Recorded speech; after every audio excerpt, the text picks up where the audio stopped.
আচ্ছা, তা কতদিন হলো এটা জমিটা লাগানো? জি, হ্যাঁ, 25 দিন বয়স না? কয়দিন পর পর উঠাচ্ছেন? একদিন পর পর উঠাচ্ছেন না? আচ্ছা, পোকার ওষুধ দেওয়া লাগে কয়দিন পর পর? সপ্তাহে একবার। আচ্ছা, তা কি জাত লাগাইছেন জানেননি? কি জাত এটা? কি নাম বললেন? হ্যাঁ, লাল রাজমণি। আচ্ছা আচ্ছা, মানে রাজমণি জাতের ঢেঁড়স এটা না? ও বাবা, কত 100 গ্রাম? 50 গ্রাম 420 টাকা, রাজমণি জাত না? এটা কি এখন মানে লাগানোর এটা মানে এই রাজমণি জাতটাই ভালো ছিল না? গাছও তো সমানভাবে সব উঠছে, দেখি মিস হয় নাই। তা এখানে কি শুধু এই এই অংশটাই লাগাইছিলেন? পুরো জমিতে তো লাগাতে পারতেন। পুরাটাতে লাগাননি কেন?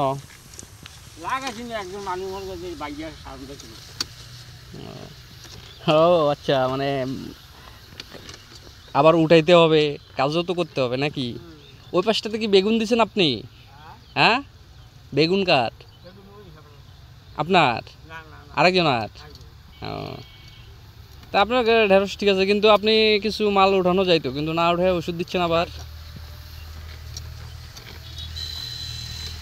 আজকের ওষুধটা কাজে দিবে আপনার, যেভাবে পোকা দৌড়াচ্ছে না। এটা কি সারা বছর লাগানো যায়? হ্যাঁ, আচ্ছা। দর্শক, এখানে আমরা যে ঢেঁড়সের প্লটটা দেখানোর চেষ্টা করছি, এটা সারা বছর লাগানো যায়। বিশেষ করে গরমকালে এটার গ্রোথটা বেশি হয়। আপনি যদি শীতকালে লাগান, দেখা যাবে যে এটার একটা ভালো রেজাল্ট পাবেন। কারণ কি, এটা ঢেঁড়সের গাছের মূল বৈশিষ্ট্য হচ্ছে, যদি এটা বাড়ে কম, প্রতি গিটে গিটে ফলনটা বেশি হয়। আর যদি দ্রুত বাড়ে, দেখা যাচ্ছে গিটের সংখ্যাটা বেশি হয়ে যায়, তখন গিয়ে ফলন কমে যায়। আমরা যদি এখানে দেখানোর চেষ্টা করি, খেয়াল করে দেখেন, এখানে একটা ফল, দুটা ফল, তিনটা, এখানে ছিল, এখানে ছিল, এখানে ছিল, মানে এখান থেকে ধরা শুরু হয়েছে, মাটি থেকেই ধরা শুরু হয়েছে বলা যায় এইটুক গাছে। তো সেম, তো ঢেঁড়স আসলে একটা লাভজনক ফসল। আপনারা যদি ঢেঁড়স চাষ করতে চান, অবশ্যই চেষ্টা করতে পারেন। আর এখানে যে জিনিসটা ওনার কাছ থেকে শুনলাম আমরা, যে সপ্তাহে একবার ওষুধ দিলেই হচ্ছে, পাশাপাশি উনি একদিন পর পর এখান থেকে মাল উঠাচ্ছে, মানে ঢেঁড়স উঠাচ্ছেন।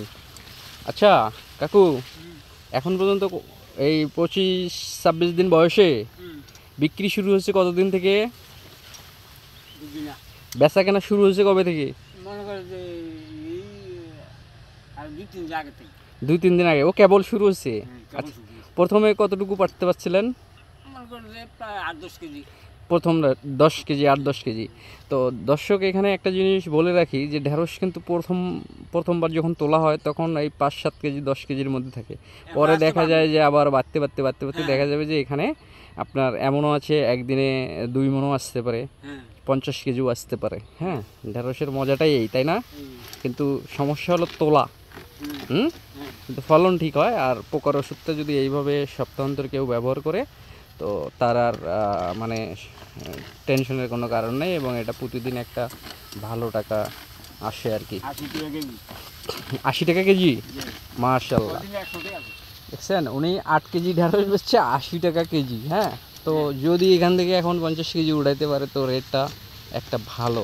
তো যাই হোক, আপনারা যারা ঢেঁড়স লাগাতে চান, এই রাজমণি জাতের ঢেঁড়সটা লাগাতে পারেন। এটা ভালো একটা জাত।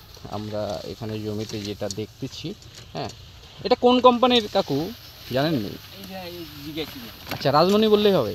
হ্যাঁ, 50 গ্রাম কত নিয়েছিল? 420 টাকা নিয়েছিল এই বীজটা, 50 গ্রাম। আপনার জাতটা অসম্ভব রকমের একটা ভালো জাত। আপনারা যারা ঢেঁড়স লাগাতে চান, অবশ্যই চেষ্টা করে দেখতে পারেন। পাশাপাশি যদি আপনাদের মনে হয় এই বিষয়ে আরও তথ্য দরকার, তো আমাদের সাথে যোগাযোগ করতে পারেন, বা কমেন্ট করে জানাতে পারেন, আমরা আপনাদের সাথে যোগাযোগ করব। সেই সাথে যদি আপনারা আমাদের চ্যানেলে নতুন হয়ে থাকেন, অবশ্যই চ্যানেলটি সাবস্ক্রাইব করে পাশে থাকা বেল আইকনটি প্রেস করে দেবেন এবং যদি ভিডিওটি তথ্যবহুল হয় শেয়ার করে অন্যদের দেখার সুযোগ করে দেবেন। তো আজকের মতো আমরা এখানেই বিদায় নিচ্ছি। ভালো থাকবেন সবাই। তো আপনার ঢেঁড়স চাষ লাভজনক হোক, শুভকামনা সবার জন্য।